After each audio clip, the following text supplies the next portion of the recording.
maneira clássica que a gente tem começado as coisas por aqui, que é basicamente para eu não precisar ficar falando muito e botar o convidado para falar, que é, você poderia se apresentar para o público? Então, meu nome é DW, ou Darlan William, trabalho com quadrinhos há muitos anos, estou participando agora desse projeto que é do Rafa Coutinho, para quem não sabe é o filho do Laerte, e é um projeto muito legal, depois acho que eu vou acabar falando mais sobre isso. Então é isso, eu sou de Curitiba e agora moro em São Paulo e trabalho bastante com quadrinhos atualmente, felizmente. Só falar sobre esse mês ainda a gente lançou o Vigor Mortis Comics, que é um quadrinho que tem participação também de José Aguiar, que está aqui hoje, ilustre.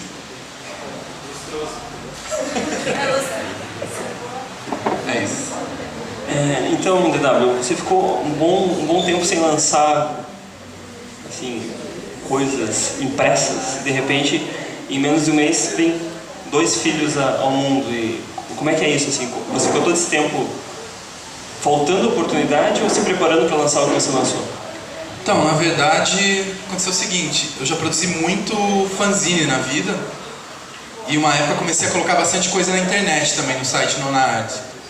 E quando eu estava meio que desistindo dessa história de quadrinhos, porque realmente é bem difícil, começaram a me chamar para vários projetos. O primeiro deles é um da Companhia das Letras, que deve sair também agora em junho ou julho, e que eu acho, não diminuindo os outros, assim, mas que é o top de todos esses que eu estou fazendo, assim, porque eu estou há 3 anos já trabalhando nele, eu e o cara que está escrevendo, que é o Emílio Fraire.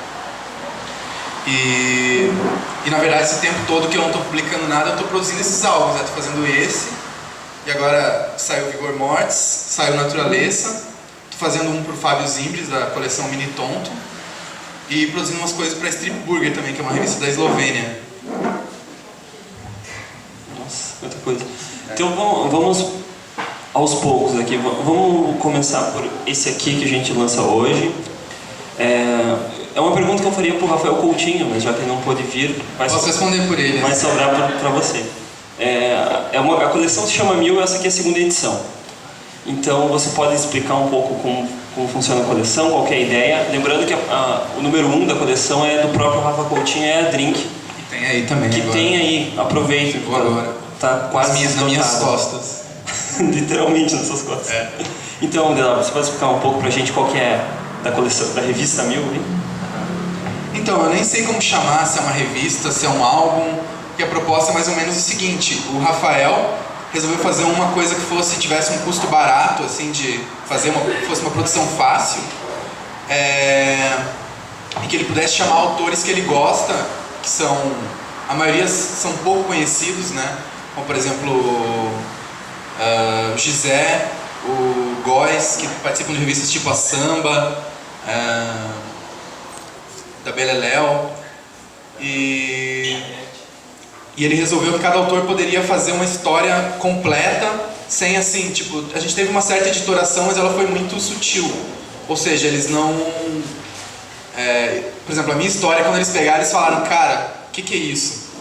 E mesmo assim publicaram, entendeu? Tipo, a gente teve conversa, esse o que é isso também serviu para repensar algumas coisas, né? Mas é uma coisa bem livre. Cada autor lança essa edição sozinho, sem falas, cada uma vai vir numa cor diferente e são feitas 100 edições. Na verdade foi feito um pouco mais, assim. Oficialmente são 100, assim, que são vendidas em loja e tal. E daí, assim, a ideia é que cada uma custando pelo menos R$10, as lojas às vezes colocam um pouco a mais para compensar a venda delas, né? O autor acaba ficando no final das contas com R$1.000. Que é tipo tentando fazer uma coisa para ter um retorno imediato, né? Que é uma ideia que eu particularmente acho bem legal. Tem uma coisa também de a cada 10... Tô de última hora, assim, e fizeram um trabalho muito bom de editoração, aliás.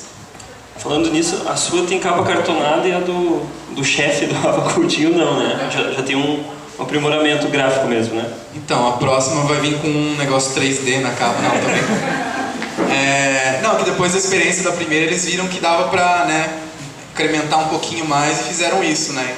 O Rafa é tão legal a esse ponto, né, de tipo, a dele saiu um padrão um pouquinho menos que vai começar a sair agora, e mesmo assim, né, ele tá bem feliz com o projeto.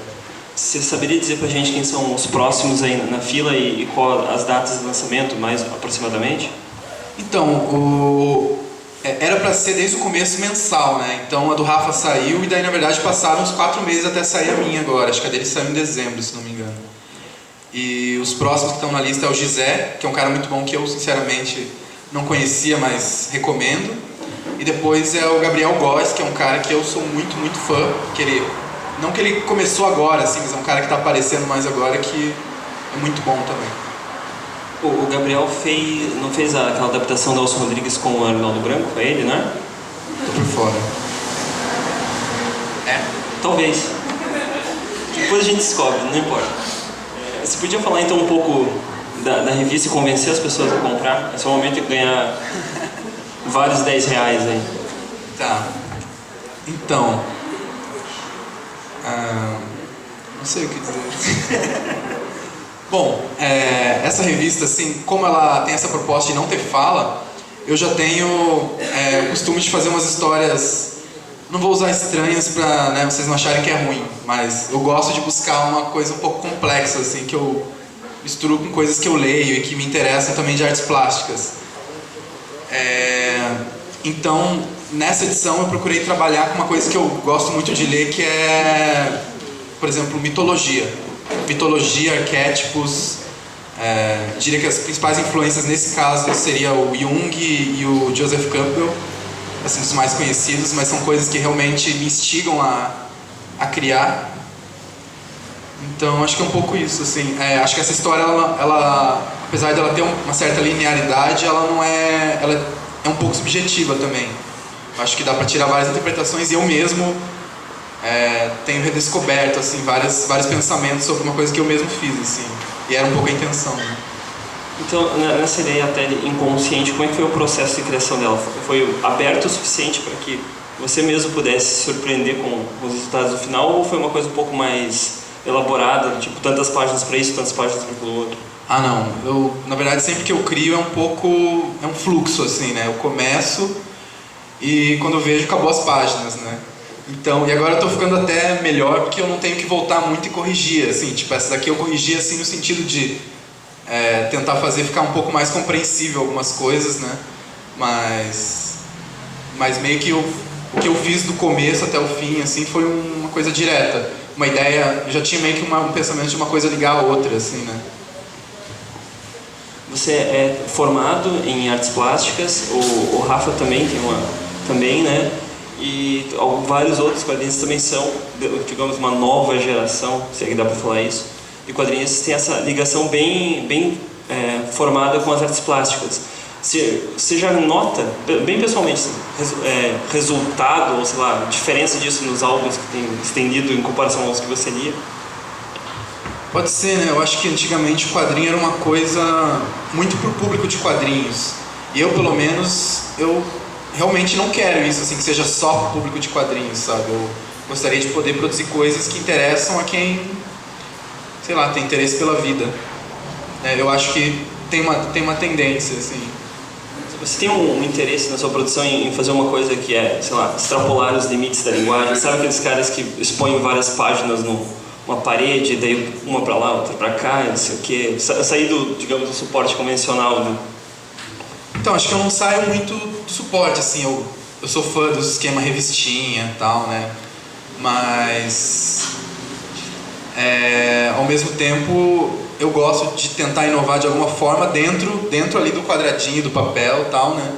Eu gosto de tentar achar algumas formas que eu considero originais, até por isso às vezes elas ficam meio esquisitas, né? Porque é um experimento.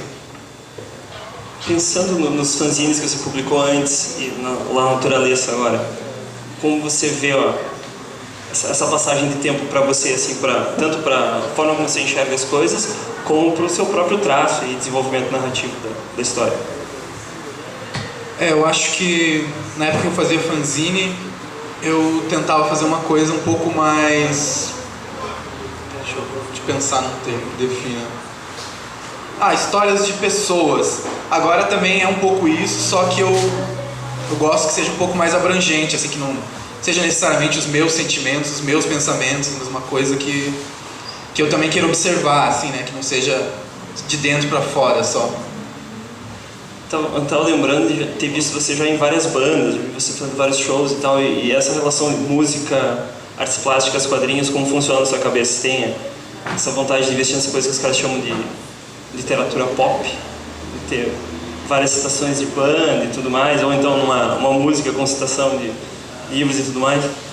Eu acho que já foi mais, assim, no sentido de mostrar isso. Agora tem, claro, assim, me influencio bastante por música, mas eu procuro deixar mais disfarçado, assim, mais incluso na coisa, né? Não como uma citação a uma coisa externa. Assim. Tá legal. Vamos falar, já que o Zé Aguiar tá aqui, brincando com o filho dele. Zé vai dar uma volta para ele poder falar mal de você. Tá acostumado. Então, como foi trabalhar com o Zé para lançar a Vigor Mortis? Que daí foi uma coisa, um trabalho que vocês fizeram em trio, né? Foi você, o Paulo Biscaia e o Zé. Que eu imagino que seja um processo completamente outro em relação a isso aqui, que você faz né, totalmente por você mesmo. Conta um pouco. Então, foi bem legal trabalhar com o José. Não, mas de verdade, foi mesmo. Eu trouxe a gaúcha, hein? Inclusive o José é tão legal que ele até me emprestou uma caneta hoje, olha só. E o José, inclusive, acho que foi a primeira experiência oficial dele como editor e eu diria que funcionou muito bem porque ele apontou coisas legais, assim, praticamente todas as sugestões que ele deu eu acatei. E foi diferente nesse sentido porque esse daqui, digamos, me representa 100%, assim, né? Vocês podem botar a culpa totalmente em mim. O outro é um processo de equipe e tal, né? E algumas coisas eu quis deixar mais próximo da linguagem deles também, e acho que vice-versa, pra gente ficar uma coisa coesa, né? Então aquele ali eu tenho 30% de culpa, assim.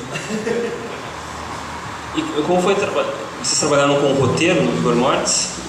Roteiros bem fechadinhos, muito abertos, como foi? Então, foi o Paulo e o José fizeram os roteiros juntos, né? A partir de brainstorms. E já me deram uma coisa praticamente pronta, né? Eu dei algumas ideias e tal. A maioria das que eu coloquei entrou, e isso também é uma coisa bem rara, assim, quando você está trabalhando nesse mundo editorial, né? Você chegar e mudar o texto do escritor e o cara aceitar, assim, legal, ficou melhor, assim, daí, tipo, isso aconteceu e foi legal. Daí por isso que eu me sinto muito incluso nesse processo, não é uma coisa que eu fui contratado simplesmente para participar, né? Mas eu queria entender um pouco mais, assim, o roteiro veio bem prontinho, assim, de quadro 1, tal formato?